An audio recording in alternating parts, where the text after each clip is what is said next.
Shocking statement. You don't have to be texting to get ticketed.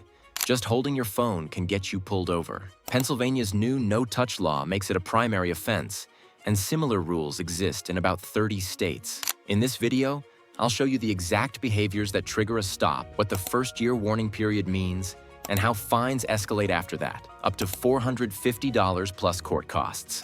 I'll also give you the hands-free moves you need today, so a red light doesn't become your most expensive habit. Before we move on, please take a moment to subscribe to the channel and like the video. If you think I wasn't texting gets you off the hook, why can police stop you for just holding a phone? Because the rule changed. Pennsylvania's no-touch law makes any handheld contact while you're operating a vehicle a primary offense. That puts the state in line with roughly 30 hands-free states that already treat touch as the trigger, not the app you're using. The key shift is intent doesn't matter. If your hand meets the device while the car is in operation, officers don't need another violation to light you up.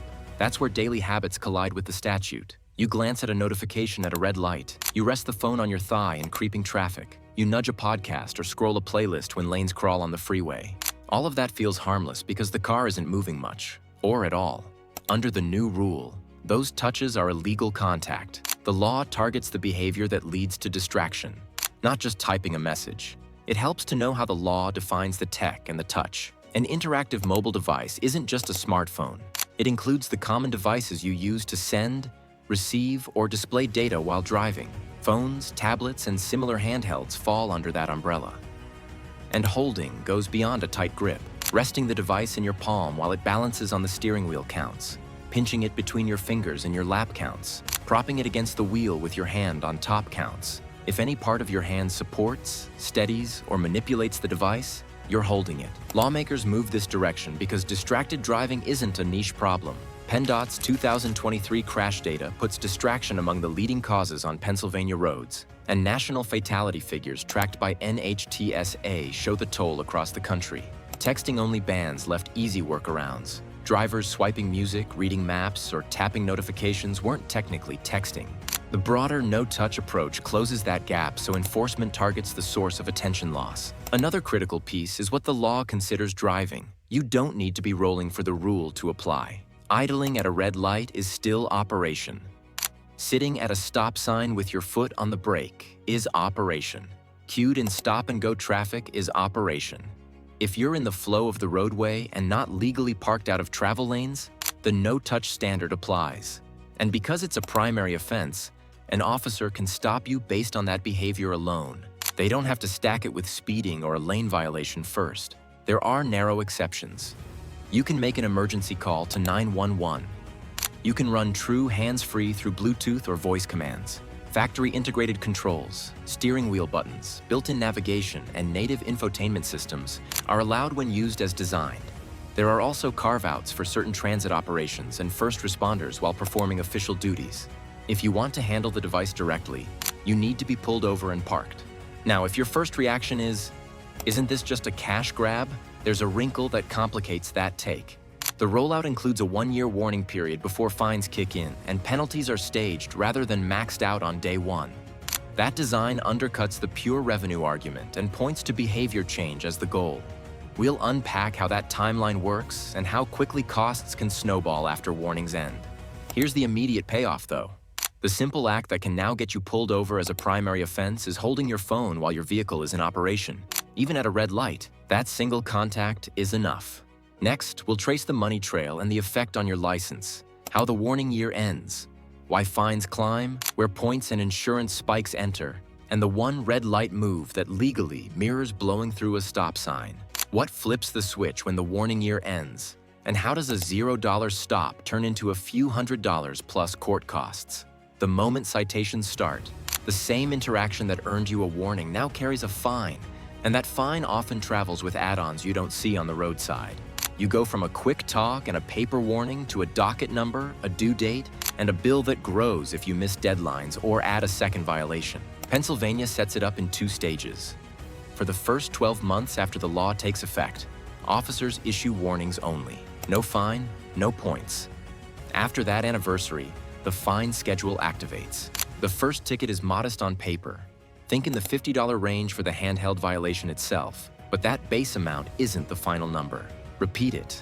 and the sanction climbs with each stop, moving into a few $100s before you even touch the court's fees. By the third time, you can be staring at totals that approach $450 once statutory surcharges and local costs land in the tally.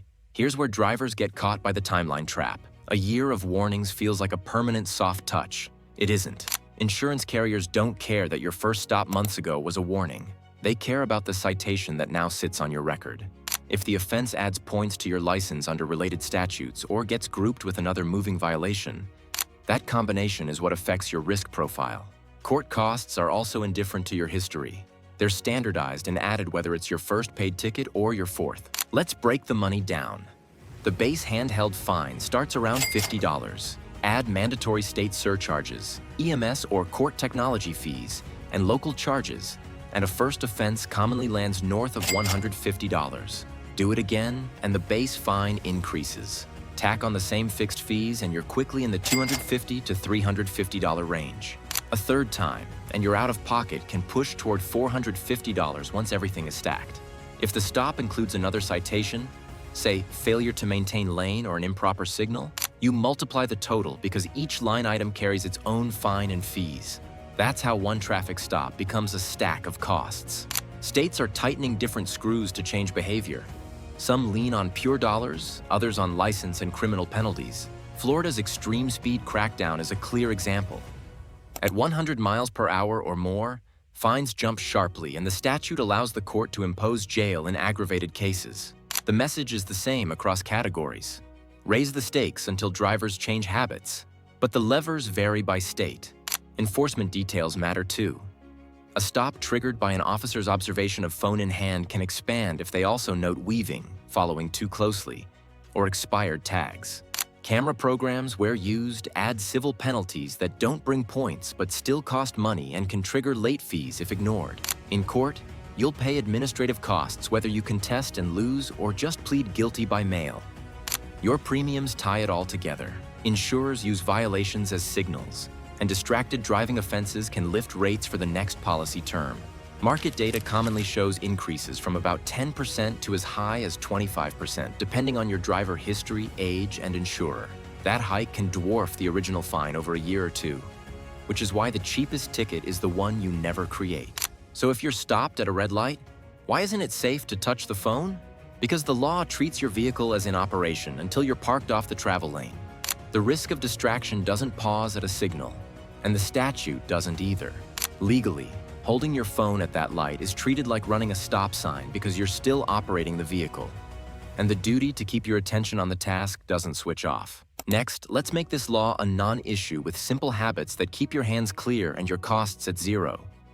The rule doesn't care why your hand touched the phone. If the car is in operation, that touch is citable, and the costs snowball through fines, fees, and higher premiums faster than most drivers expect. Set yourself up now. Turn on Do Not Disturb or driving mode so alerts stay quiet. Mount the phone where it's visible but untouchable. Pair Bluetooth, CarPlay, or Android Auto and lean on voice commands for calls, texts, and navigation. Keep one exception only: a true emergency override. Stay ahead of the curve. Pennsylvania is the headline today, but hands-free standards are fast becoming the baseline across the country.